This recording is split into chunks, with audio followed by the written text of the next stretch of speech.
कैसे हो भाई लोग? You are watching Otaku Orbit and आज मैं लेके आ चुका हूँ my dress up darling season 2 का एपिसोड 3। और आज को जो सीखेगा मेकअप करना, बहुत ज़्यादा इंटरेस्टिंग है एपिसोड, मिस मत करना। तो बिना किसी देरी के एपिसोड चालू करते हैं। एपिसोड की शुरुआत में ये लोग जो हैं वो कॉस्प्ले की सारी चीजें देखने के लिए एक शॉप पर आ जाते हैं। तो यार अपना गोजो जो है वो कंफ्यूज होता है कि बूब्स को कैसे अपग्रेड कर सकते हैं। फिर जो बंदा वहां मिला होता है वो इन्हें दिखाता है और कहता है कि देखो मैं फेक बूब्स यूज करता हूँ। ये देखकर मरीन बहुत ज्यादा खुश हो जाती है। फिर मरीन थोड़ी क्यूरियस हो जाती है और गोजो पर वो फेक बूब्स ट्राई कर देती है। गोजो पागल हो जाता है। जैसे जैसे वो लोग आगे बढ़ते हैं वहां पर वो काफी सारी चीजें देखते हैं। गोजो के लिए ये सब कुछ पहली बार होता है। फिर हिमेनो जो है वो समझाता है कि देखो ऐसे मेकअप किया जाता है। काफी सारी चीजें बहुत प्रोफेशनल होती हैं और इन्हें यूज करके ही बढ़िया कॉस्प्ले किया जाता है। तो फिर गोजो रिक्वेस्ट करता है कि भाई मुझे ये सब मेकअप करना सिखा दो, खास तौर पर लड़कियों का मेकअप। और मुझे बताओ कि सबसे इम्पोर्टेंट चीज क्या होती है। हिमेनो कहता है कि देखो मैं श्योर तो नहीं हूँ, लेकिन तुम आईज पर ज्यादा फोकस करना क्योंकि वहीं से सबसे ज्यादा लुक अच्छा आता है। फिर यहाँ मेकअप को लेकर काफी सारी बातें होती हैं। गोजो हिमेनो से बहुत कुछ सीखता है। हिमेनो अलग अलग टोन और मेकअप के तरीके बताता है, लेकिन एक चीज बार बार सामने आती है कि सब भूल जाते हैं कि ये बंदा लड़का है, सिर्फ उसने कॉस्प्ले किया है। आईब्रो और आईज के मेकअप के बारे में हिमेनो बहुत अच्छी नॉलेज देता है। मरीन कुछ आईलाइनर्स लेती है और गोजो थोड़ा दूर जाकर ये सब देखकर बहुत खुश होता है। वो सोचता है कि यार नई नई चीजें सीखने में मजा आता है, हर नई चीज ट्राई करनी चाहिए। फिर मरीन उसे बुलाती है, लेकिन गोजो ध्यान नहीं देता क्योंकि वो मगन होता है। थोड़ी देर बाद वो लोग एक डिफरेंट सेक्शन में आते हैं। गोजो एक चीज को देखकर पूछता है कि ये किस लिए यूज होती है। हिमेनो बताता है कि इससे तुम चीजें बना सकते हो, कुछ हथियार वगैरह। वहां पर काफी सारे विग्स होते हैं अलग अलग कैरेक्टर्स के लिए। गोजो सोचता है कि कौन सी विग उस पर सूट करेगी।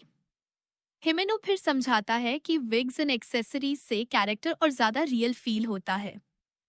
वो अपनी क्लिप निकाल कर दिखाता है और गोजो कहता है कि तुम इसे निकाल भी सकती हो। बंदा कहता है कि इतना ही नहीं, थर्ड फ्लोर पर तुम्हें सारे यूनिफॉर्म्स और आउटफिट्स भी मिल जाएंगे।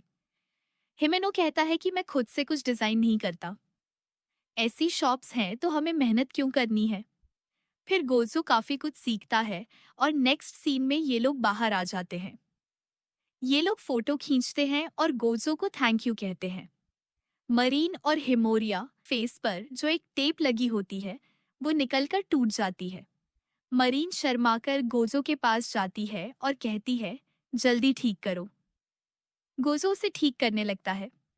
फिर वहां दो लड़कियां आती हैं और पूछती हैं क्या हम तुम्हारे साथ फोटो ले सकते हैं। हिमोरिया कहता है कि मैं लड़का हूँ, लड़की का कॉस्प्ले किया है, फिर भी फोटो लोगे। लड़कियां कहती हैं बिल्कुल, तुम बहुत अच्छे से कॉस्प्ले करते हो। गोजो कहता है कि चलो मैं तुम तीनों की फोटो ले लेता हूँ। मरीन दूर से देख रही होती है। फिर फोटो सेशन खत्म होता है और मरीन कार में जाती है। वो बहुत खुश होती है। मरीन उस लड़के से पूछती है कि क्या ये तुम्हारा फेवरेट कैरेक्टर है, इसीलिए तुम इतना अच्छा कॉस्प्ले कर पाते हो। वो लड़का कहता है हाँ, लेकिन वो बताता है कि उसका कॉस्प्ले का सफर कैसे शुरू हुआ था। सेकेंड हाई स्कूल में उसकी बहन ने उसे एक कैरेक्टर का मेकअप करवाया था और कॉस्प्ले करवाया था। जब उसने खुद को मेकअप में देखा तो वो शॉक हो गया। तो उसे बहुत अच्छा लगा। उसकी बहन काफी अच्छी मेकअप आर्टिस्ट थी, उसी ने सिखाया। उसके पेरेंट्स ओपन माइंडेड थे, सपोर्टिव थे, जो कि हमारे यहाँ कम ही होता है। बंदा बोलता है कि उसे स्कूल में तंग भी किया गया था उसकी आवाज और पसंद के कारण। उसे अपनी वॉइस पसंद नहीं थी क्योंकि लोग उसे चिढ़ाते थे, इसीलिए उसे लड़कियों का मेकअप करके कॉस्प्ले करना अच्छा लगता था। बंदा एक और कहानी सुनाता है, कॉलेज में उसकी गर्लफ्रेंड बनी थी। जब वह अपने घर ले गया तो उसने लड़कियों के कपड़े देख लिए। वो शॉक हो गई और सोचा कि ये किसी और के हैं। जब उसने बताया कि ये उसके ही हैं, तो वो लड़की उसे पागल कहती है और चली जाती है। बेसिकली जो रिलेशनशिप बना भी नहीं था वो टूट गया। लड़की कहती है कि ये सब कूड़ा कचरा फेंको और पागलों वाली हरकतें मत करो। फिर वह बंदा कहता है कि तब से मैंने सब छोड़ दिया। उसने अपनी दुख भरी कहानी बताई और बोला कि अब मुझे फर्क नहीं पड़ता, ये मेरी हॉबी है और मैं इससे खुश हूँ। मैं डर गया था लेकिन अब मैं काफी ज्यादा कॉन्फिडेंट हूँ। मैं खुद से प्यार करता हूँ। फिर वह कहता है कि जब मैंने पहली बार तुम्हें बुलाया था तो मुझे डर लगा कि गोजो मेरा मजाक उड़ाएगा, लेकिन गोजो चिल्लाकर कहता है कि ऐसा कुछ नहीं है। उसे बहुत पसंद आया कि उसमें इतना कॉन्फिडेंस है। बंदा खुश हो जाता है कि आज सबने उसकी हॉबी को एक्सेप्ट किया। उसकी गर्लफ्रेंड ने एक बार कहा था कि वो पागल है, लेकिन आज जो लोग मिले उन्होंने उसकी अच्छाई देखी। फिर अगला सीन वह बंदा एयरपोर्ट पर होता है और दोनों को थैंक यू कहता है। कहता है अगली बार हम और दोस्तों के साथ मिलेंगे।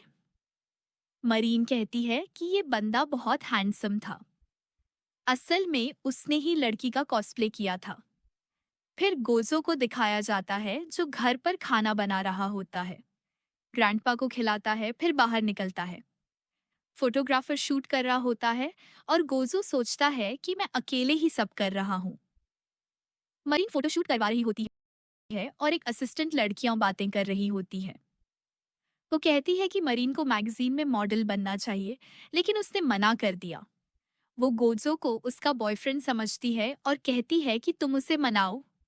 गोजो क्लियर करता है कि वो उसका बॉयफ्रेंड नहीं है, बल्कि हम पैसों के लिए साथ काम करते हैं। वो लड़की सोच में पड़ जाती है कि इसका क्या मतलब है। फिर मरीन आती है, खुश होती है और गोजो थोड़ा शर्मा जाता है। मरीन बर्थडे सेलिब्रेट करने की बात करती है और दोनों वहां से निकलते हैं। वो असिस्टेंट लड़की सोचती है कि आज मरीन या उसके बॉयफ्रेंड का बर्थडे है, लेकिन असल में वो एक कैरेक्टर का बर्थडे सेलिब्रेट कर रहे होते हैं। गोजो सोचता है कि मैं किस दुनिया में जी रहा हूँ। फिर केक कटता है और इसी के साथ ये वाला एपिसोड खत्म हो जाता है।